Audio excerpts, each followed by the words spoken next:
नमस्कार, बहुत बहुत स्वागत है आप सभी का हमारे खास कार्यक्रम राम नारायण राम में। मैं आप सभी के साथ कंचन। राम नारायण राम ये कार्यक्रम बहुत ही अद्भुत और बहुत ही ज़्यादा ज़रूरी है आप लोगों के लिए। जितना ज़रूरी इस कार्यक्रम को सुनना है, उतना ही ज़रूरी इस कार्यक्रम के साथ जुड़ना भी हो जाता है।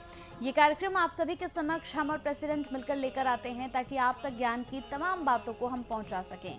प्रेसिडेंट के माध्यम से आप तक जितनी भी ज्ञान की बातें पहुंचती हैं, दर्शकों आप यकीन मानेगा अपने जीवन में अगर एक भी बात को आपने उतार लिया तो आपके जीवन में जो बदलाव होगा, आप खुशी से पागल हो जाएंगे। आपको लगेगा कि वाकई जिंदगी में जो आंखें बंद कर रखी थी अब तक, वो आंखें खुल गई और अब ये दुनिया बहुत साफ दिख रही है। तो चलिए फिर कार्यक्रम को आरंभ करते हैं। हमारे साथ हमारे खास मेहमान यहाँ पर जुड़े हुए हैं। हमारे साथ संतान दल के प्रेसिडेंट शंकर सरकार जी और खास मेहमान संगीता मुखर्जी जी हैं। बहुत बहुत स्वागत है आप लोगों का। तो कार्यक्रम को आरंभ कर रहे हैं दर्शकों, और हमेशा से हर कार्यक्रम में हम प्रयास करते हैं आप तक सारी बातों को पहुंचाने का, और बहुत हद तक हम आप तक वो बातें पहुंचाते हैं जिन बातों के बारे में आपको ना तो मालूम होगा, ना ही उन बातों के बारे में आपको कोई बताता होगा। तो चलिए फिर कार्यक्रम को आरंभ कर रहे हैं। प्रेसिडेंट जी, अब मैं आपसे यहाँ पर पूछना चाहती हूँ, इससे पहले हम कई महत्वपूर्ण विषयों पर बात कर चुके हैं, लेकिन अब मैं आपसे यहाँ पर पूछना चाहती हूँ कि प्रेसिडेंट, हम अब जो देख रहे हैं समाज में, यहाँ पर अगर हम रिश्तों की बात करें तो शादी विवाह को 7 जन्मों का रिश्ता बंधन माना जाता था। कहते थे कि जब शादी विवाह हो जाता था तो उसके बाद तलाक जो होते थे वो आसानी से नहीं होते थे। मतलब अगर घर में पति पत्नी का झगड़ा भी होता था तो घर के बड़े जो होते थे वो समझा बुझा के मामले को शांत कर दिया करते थे। लेकिन अब हम देख रहे हैं कि लोग लिव इन रिलेशनशिप पर बहुत ज़्यादा विश्वास करते हैं कि पहले एक साथ रहते हैं, एक दूसरे को अगर समझ पाए तो आगे रहेंगे, और अगर नहीं समझ पाए तो छोड़ देंगे। इस बात में कितनी सच्चाई और कितनी सही है? इतना बुर्बक है ये चिंतन में एक्सरसाइज उनको जो मानती है करती है, उनको मालूम नहीं है एक इंसान को 84 लाख जन्म बार बार होते हुए फिर मनुष्य जन्म मिलता है। बार बार मनुष्य जन्म नहीं मिलता है, मिलता है ऐसा ऐसा परिवार है बिहार में, सबको बच्चा नहीं हो रहा है।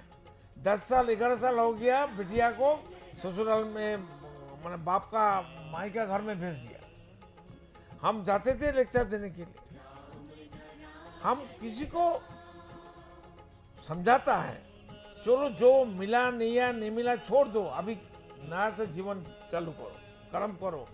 60-70-80 साल का जीवन है तो भी, और पापा बिटिया का जो घर में लौट के आ गया, हमारा डाना हाथ पकड़ के पेट में बोला था मेरे बच्चा हाथ करा दो। हम बोलता भाई ऐसा तो नहीं होता, ठीक है जाओ राम नाम जपते रहो, हो जाएगा। तो कैसे होगा?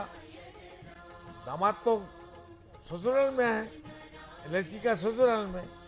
हम बोला चलो देखो वो ससुराल वाला आके तुमको लेके जाएगा। लेके गया, हुआ बच्चा लाके हमको गोद में दिया, और वो बच्चे के कान में हम राम नाम मेडिटेशन करके जब उसका दिखा दे दिया।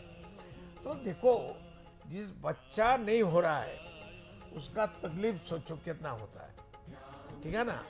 और जिसको जन्म मिल गया बोलता है हमारा शादीशुदा जरूरत नहीं है, ठीक है मत शादी करो, कर्म तो करो। जिस कारण से हमारा जन्म हुआ, यहाँ ऐसा कर्म करना चाहिए, ऐसा चिंतन करना चाहिए, ऐसा सोच होना चाहिए, जो सोच हमारा विवेकाधीन होना चाहिए, विवेक का अनुसार होना चाहिए। अंतरात्मा जो कहते हैं वो करना चाहिए, वो तो हम करते नहीं है।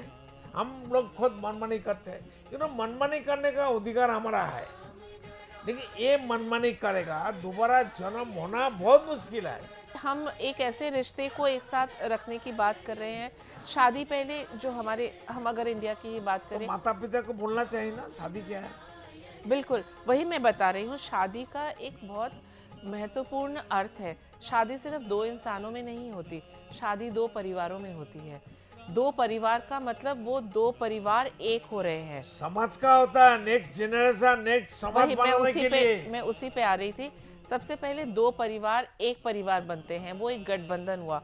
फिर जब ये दोनों परिवार एक साथ हुए, लड़का एक परिवार में बड़ा होता है, लड़की एक अलग परिवार में, उसके अलग संस्कार होते हैं, इनके अलग संस्कार होते हैं। तो पहले ये दोनों संस्कारों को एक दूसरे एक्सेप्ट करें, तभी तो दोनों एक परिवार बनेंगे।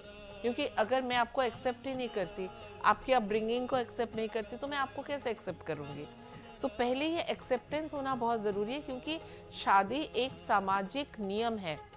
और बच्चा पैदा करने के लिए अगर हम कहें शादी की आवश्यकता नहीं है, बहुत कॉमन सी बात है, आजकल हर कोई समझता है कि फिर उस बच्चे बिना शादी कॉम्पैक्ट माइंड नहीं होता है, बिल्कुल शादी एक दोस्ती अच्छा नहीं होता है। बिल्कुल जिस पर्पस के लिए लिव इन रिलेशन में रहा जाता है, ऐसे ही दो दोस्त रह रहे हैं घर में, रूम पार्टनर बन के या फ्लैटमेट बन के, वो अलग बात है। लेकिन जिस मकसद से वो लिव इन रिलेशन में रह रहे हैं, एक दूसरे को परखने के लिए, शादी एक ऐसा इंस्टीट्यूशन है कि जिसको परखा नहीं जाता, उसको जिया जाता है। तो वो जिया तभी जाएगा। शादी दो आदमी के लिए होता नहीं है, वही तो। शादी समाज के लिए होता है। बिल्कुल हमारा समाज का नेक्स्ट जनरेशन के लिए होता है, मैं समाज वही को आगे बढ़ाने के लिए होता है, बिल्कुल समाज को उज्जीवित करने के लिए है। तो- समाज में इंसान जरूरत होता है, तो इंसान कहाँ से आएगा। मैं वही कह रही थी प्रेसिडेंट, अगर एक्सेप्टेंस नहीं है शुरू से, क्योंकि ये एक ऐसा रिलेशन है, शादी का मतलब लड़का और लड़की परखते नहीं है एक दूसरे को, वो एक साथ जीने के लिए एक साथ ये आते हैं। प्रकृति का एक धारा है, प्रकृति बिल्कुल। का एक सिस्टम है, प्रकृति का एक सोच है, प्रकृति का एक आदेश है, प्रकृति का एक निर्देश है। ये नहीं तो सिस्टम कहाँ से आया, प्रकृति से आया। अभी धरती में आसमान में जो कुछ तारे दिखाई देता है, एक तारा अगर खत्म हो जाए, डिस्ट्रॉय हो जाए, फिर वो डस्ट पार्टिकल बन के हवा में विलीन हो जाए, किसी को मालूम नहीं पड़ेगा। इसलिए ये एक सिस्टम है प्रकृति का। प्रकृति का विरुद्ध जो जाएगा वो दोबारा जन्म होना मुश्किल हो जाएगा। Exactly. जो ये बात करेगा, जो प्रकृति का सिस्टम का इसमें चिंतन करेगा, सोच करेगा, चिंतन करेगा, वो इतना पछताएगा, वो एक तरफ का सुसाइड हो जाता है। मेरे हिसाब से लिव इन रिलेशनशिप में रहना, it is a very big anti social activity. कामचोर है। एंटी सोशल एक्टिविटी है ये बहुत ज़्यादा, जो कि बिल्कुल भी ना नेचर अलाउ करता है इस चीज़ को, ना समाज अलाउ करता है। और ये इसमें परखना क्या है, आप किसी के साथ हस्बैंड वाइफ की तरह रह रहे हो, फिर उसने बोला वन फाइन मॉर्निंग नहीं, मुझे उसका कपड़े पहनने का सेंस पसंद नहीं आया। अरे शादी का मतलब है एक्सेप्टेंस, मैंने आपको एक्सेप्ट किया एज इट इज़। दोस्ती, प्रेमी, पहले जब तक एक दूसरे का पार्टनर, सबसे पहले बड़ा वर्ड है एक्सेप्टेंस। आप एक दूसरे को एज इट इज एक्सेप्ट करो, नेचुरली एक्सेप्ट करो। वो बंठन के बाहर तो एक कोई भी बाहर अच्छे से लीपा पोती करके चला जाए वो मकान, अगर उसे पता है कि 6 महीने के लिए हम लिव इन में हैं, ये मुझे परख रहा है, तो ही और she will give her best. फिर क्या, उसके बाद शादी के बाद असली पलस्तर तो उतरना ही उतरना है। तो क्यों ये परखने की ज़रूरत नहीं होती। अगर मैं आपको आप जैसे हो संपूर्ण रूप से एक्सेप्ट करती हूँ, तो मैं आपकी अच्छाइयों और बुराइयों को लेके आपको एक्सेप्ट करूँगी। मुझे सिर्फ अच्छा खाना है, सिर्फ हर दिन अच्छे पकवान खाने हैं, गंदा वाला कोई और खाए, ये तो सही तरीका नहीं हुआ ना। एक्सेप्ट करना मतलब हर तरह से संपूर्ण रूप से एक इंसान को, उसके परिवार को, उसके समाज को एक्सेप्ट करना है। देखो तो नेगेटिव पॉजिटिव न्यूट्रल नहीं होगा, लाइट कहाँ से चलेगा। बिल्कुल कुछ तुम लोग- अच्छाइयाँ तुम लोग आप में लाइफ का हैं। जो ऊर्जा, लाइफ का जो खान-पान है, लाइफ का जो हर चीज है, तो नेक्स्ट जनरेशन कैसे बनेगा, उनका एग्जिस्टिंग क्या रहेगा। ये बात हो गई कि हमें फिगर चाहिए एकदम बिल्कुल ब्यूटी क्वीन जैसा, खाना बनाए शेफ जैसा, तो ये तो बिल्कुल काल्पनिक सोच है। ऐसा कभी कोई इंसान होता नहीं है। हर इंसान अच्छा और बुराइयों का मिला हुआ पुतला है। जैसे आप में भी अच्छाइयाँ बुराइयाँ हैं, तो मुझ में भी कुछ अच्छाइयाँ और बुराइयाँ हैं। तो इन दोनों को लेके एक्सेप्ट करना ही शादी है। ये सामाजिक एक गठबंधन जो शुरू हुआ था, तो उसकी कोई पीछे वजह रही होगी, नहीं तो समाज में तो अनाचार फैलता जाएगा। प्रकृति का देना, प्रकृति का सिस्टम है। तो इसीलिए मैं खुले शब्दों में कहूंगी कि लिव इन रिलेशनशिप कोई तरीका नहीं हुआ कि शादी जैसे ये पवित्र। बहुत खतरनाक है। एक कानून करके इसको हटाओ और इनको बिल्कुल। जेल में डालो। शादी- जो चिंतन सोच लाएगा समाज में, उनको जेल में डालो। ऐसा तो प्रेसिडेंट कोई साथ में रह रहे, कोई ऐसे 2 एडल्ट लोगों को कोई मना नहीं कर सकता रहने के लिए। ये हम उन तक संदेश ये पहुंचा सकते हैं कि ये एक पवित्र रिश्ता है, इसको पवित्रता से हैंडल करें। हम हजारों आदमी परिवार देखा, एक एक बच्चे के लिए रोती है। बिल्कुल। हम तो कम से 150 बच्चा सबको दिया। हम दिया मतलब नेचर से आपने नेचर को मांगा, अब बोला इनको दो, हमारा रामनारायण का वंशधर बनाओ, इनको बिल्कुल। मदद करो, नहीं तो हमारा बात कोई नहीं सुनने वाला है। अगर हमारा पास कुछ एक्टिविटी नहीं है, हम कुछ समाज को दे नहीं सकता है, सिर्फ बात कर सकता है, कोई बीमारी ठीक नहीं कर सकता और है, किसी को पैसा नहीं दे सकता है, किसी का लाइफ का चेंज नहीं कर सकता है, किसी को समस्या दूर नहीं कर सकता, मेरा बात सुनेगा क्यों? बिल्कुल। हम तो ये बताया नेचर को, प्रकृति को, रामनारायण को। नेचर और प्रकृति हमारा रामनारायण हमारा बात सुनता है, और हम दिल खुल के बात करता हूँ उनसे। बिल्कुल। और शादी तो एक ऐसी मज़ेदार चीज़ है, मैं अपने एक्सपीरियंस से कहती हूँ कंचन, कि जैसे आप अपने माता पिता तो चूज़ नहीं कर सकते, अपने भाई बहन चूज़ नहीं कर सकते, क्योंकि वो आपका ब्लड है, आप उसी परिवार के हो, तो वो बाई बर्थ आपके माता पिता भाई बहन है। लेकिन शादी का मतलब है एक पति और पत्नी में सारे रिश्ते छुपे होते हैं, वो दोस्त होते हैं सबसे पहले, एक जगह पे भाई बहन जैसे लड़ते हैं, एक जगह पे माता पिता की तरह एक दूसरे का गलतियां निकाल के उनको डांटते फटकारते हैं। तो ये तो एक संपूर्ण रिश्ते का एक बंच है। इसको तो सुंदरता से डेलिकेटली स्टेप बाय स्टेप आगे चलना चाहिए, कि ये नहीं कि शादी से पहले आप लड़ भी लिए, आपने प्यार भी कर लिया, तो बचा क्या उसके बाद फिर। तो शादी को परत बाय परत, एक जैसे एक फूल खिलता है, कली से धीरे धीरे फूल बनता है, तो उसी सुंदरता से, उसी कोमलता से आप एक सुंदर माली की तरह अगर इस रिश्ते को संजो के, संवार के अच्छा बना सकते हैं, तो आपका परिवार भी एक सुंदर बगीचे की तरह बन सकता है। आपके दोनों परिवार आपको देख के, क्योंकि जिसका बेटा और बेटी आपस में खुश रहते हैं, तो दोनों परिवार में खुशियों की लहर दौड़ जाती है। तो हमारे ऊपर एक बहुत बड़ा दायित्व होता है। शादी सिर्फ दो शरीर या दो मन का मिलन नहीं है।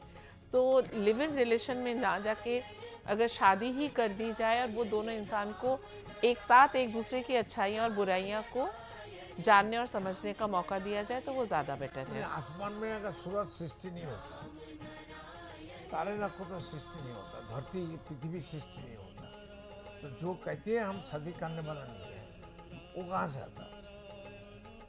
जी बिल्कुल। ये सोचो ना। तो यही है कि मैरिज इज ए बिग मतलब इंस्टीट्यूशन। प्रकृति जिसने सृष्टि किया, सृष्टि के पीछे काम कमाना तो है, उसमें तो सेक्स है ही, उसमें जी। तो ऊर्जा है ही, तो प्रकृति का सिस्टम कैसे इग्नोर कर सकता है? ये कितना बेवकूफ है, पढ़ा लिखा है क्या बुर्बक है? कौन सा धर्म का है? नहीं, धर्म धर्म, मैनमेड का धर्म है। इसमें कोई धर्म की बात नहीं है प्रेसिडेंट, ये नई पीढ़ी की नई नहीं, सोच है। इस्लाम धर्म में ऐसा नहीं है। इस्लाम नहीं कह रही, ये मैं कह रही क्रिश्चियन और हिंदू धर्म में ही है। नहीं, किसी भी धर्म में नहीं है। ये किसी धर्म को नहीं रिप्रेजेंट करते। ये एक नई पीढ़ी की नई सोच है। ना ये हिंदू है, ना क्रिश्चियन है, ना मुस्लिम है। ये एक बच्चे हैं, कुछ भी सोच सकते हैं, पर हम बड़े हैं, हमें उनका उसका सही कितना गलत। दिन बच्चा रहेगा? माँ बाबा तो मरने वाला है, एक दिन जाने वाला है, आया तो जाने पड़ेगा, तो बच्चा कितने दिन रहेगा? वो माँ बाप के लिए बच्चे बुढ़ापे तक बच्चे ही रहते हैं प्रेसिडेंट। वो तो माँ का बड़पन है, ये फालतू बात है। तो गलती है, ठीक है, उनकी जगह वो सही है, समझाना हमारी ड्यूटी है, मानना ना मानना उनके हाथ में है। ये समाज दायी है, धर्म दायी है, हमारा कॉन्स्टिट्यूशन संविधान दायी है। समाधान का समाधान जब तक संविधान नहीं आएगा, समाधान का समाधान उनका संविधान होना चाहिए। अगर दिल्ली जाएगा कोई, वो तो फिर लौट के कलकत्ता नहीं पड़ेगा। बिल्कुल बिल्कुल। तो क्या ना? जो यंग जो खाना खाते हैं, सुबह मंदिर में नहीं जाता है। एक इस्कॉन का लेडी आया था मेरे पास, मेरा दिल्ली का घर में, तो हम उनको पूछा आप सुबह मंदिर जाते हो? वो सोचा है मंदिर मतलब इस्कॉन का कृष्ण और राम का मंदिर है। तो हम बताया जब मंदिर जाते हो सुबह पूरा खाली करके आते हो, तो अब वो समझ जाएगा। वो वाला मंदिर जहाँ खाली करने जाते हैं सुबह। सुबह मंदिर में जाता ना, पहला पूजा को कहाँ देते हैं? वॉशरूम में, टॉयलेट में, बाथरूम में। वहाँ पूजा नहीं देगा, दिन भर आप कोई काम कर सकेगा? हाँ, वो पूरा खाली होता है, कुछ ना कुछ पानी और पट्टी तो रहती है, नहा के आप मंदिर में मस्जिद में गिरजा में घुस गया, अपॉइंटमेंट लेके ही तो जाता है, वो कैसे खाली करेगा? इसलिए सब बेवकूफ वाला बात नहीं करना चाहिए। देखिए कंचन, आपने कहा कि यंग जनरेशन को क्या मैसेज, देखिए मैं तो कोई भी अथॉरिटी नहीं रखती कि मैं कोई मैसेज अपना दे सकूं। हाँ, एज ए पेरेंट मैं ये कह सकती इसके हूँ, लिए हमारा समाज दायी है, हमारा कॉन्स्टिट्यूशन दायी है, हमारा राष्ट्र दायी है, हमारा मिनिस्टर, प्रेसिडेंट हमारा एजुकेशन दायी है, वो ये नहीं कह रही कौन मेरा दायी धर्म दायी है। है, वो ये नहीं पूछ रही कौन दायी है, वो कह रही कि यंग जनरेशन के लिए क्या मैसेज है। तो उनको हम यही कहना चाहेंगे कि लिव इन रिलेशन में रह के आप 5 महीना 6 महीना 1 साल रहते हो, उसमें हर कोई अपना इसमें बेस्ट, आपका बहुत इंटरेस्ट है, इंटरेस्ट नहीं है, मैं उनको बताना चाहती हूँ कि क्या गलत है वो। अब मैं कहाँ हम जाऊँगी? देख रहे हैं आपका बहुत इंटरेस्ट है। तो उसमें क्या होता है कि हम अपना बेस्ट देते हैं। बिल्कुल। तो लेकिन अगर एक बार आप शादी होने के बाद क्या, तब आप नेचुरल हो, बिल्कुल। क्योंकि तब पूरा परिवार आपके साथ जुड़ा होता है। तो और एक इंसान को देखिए, घर आपको में अगर 5 बच्चा है, लड़का है, 1 बच्चा 2 बच्चा शादी नहीं करेगा, परिवार अच्छा हुआ, ये कॉन्सेप्ट अच्छा है। ठीक। बिल्कुल बिल्कुल तो वो 2 बच्चा जो कमाएगा सबको देखेगा, और जो शादी नहीं करता है वो ज्यादा संसारी होता है, बिल्कुल सही बात है। परिवार का अच्छा इंसान बन जाता है। हम देखा है, हमारा बहुत ऐसा दृष्टांत, ऐसा सिस्टम हम देखा है, हमारा जो रहा है वो बहुत धार्मिक भी होता है, वो जी, जी। सारा जीवन परिवार के लिए कुर्बानी कर देता है। वो इस्लाम धर्म में भी हम देखा, मुस्लिम धर्म में भी देखा है। तो देखिए, वो सब बातों का बात हमको जरूरत नहीं है। जी बिल्कुल। बिल्कुल। तो जितने भी दर्शक हैं, जितने भी दर्शक इस कार्यक्रम को देख रहे हैं, उम्मीद करूंगी कि ये कार्यक्रम आपको बहुत अच्छा लगा होगा। समय की कमी है, बहुत शॉर्ट्स में निपटा रही हूँ कि अगर आप संतान दल से जुड़ना चाहते हैं दर्शकों, तो जो नंबर्स हम फ्लैश कर रहे हैं, नंबर्स पर कॉल करके आप संतान दल से जुड़ सकते हैं और जीवन की तमाम समस्याओं का समाधान इस कार्यक्रम और संतान दल से जुड़कर आपको निश्चित ही मिल जाएगा। तो चलिए, वक्त हो चला है अब आपसे अलविदा कहने का। बहुत बहुत शुक्रिया प्रेसिडेंट जी, बहुत बहुत शुक्रिया मैम आपका। राम नारायण राम। आप देख रहे हैं हमारा खास कार्यक्रम राम नारायण राम शंकर सरकार जी के साथ राम नारायण रामशाह। यह एक महाध्वनि और बीज मंत्र है। यह सभी समस्या का संपूर्ण समाधान है। आप लोग इन्हें अपना के देखिए, मन और दिल में क्या प्राप्त हो रहा है। इस कार्यक्रम का विशेष उद्देश्य इसका प्रचार और प्रसार के साथ ही प्रत्येक मनुष्य की मुक्ति का मार्गदर्शन है और यह आपकी दिल की बात है। इस मार्ग पर पुण्य और मुक्ति निश्चित है। इस कार्यक्रम के माध्यम से संतान दल द्वारा चलाए जा रहे श्रेष्ठ सेवाओं से जुड़कर सबके कल्याण के लिए इस नए कार्य का हिस्सा बन सकते हैं और वृद्धाश्रम, गौशाला, गरीब और वंचित बच्चों की शिक्षा का भी सहयोग और समर्थन कर सकते हैं। संतान दल सबका एक ही परिवार है। अकाउंट नेम संतान दल, account number 266505000657, IFSC code ICIC 000265। पूरी तरह जानने के लिए आप संस्था के फोन नंबर पर संपर्क कर सकते हैं। Phone number 6291342066, 9836073503। Email ID santandal1960@gmail.com।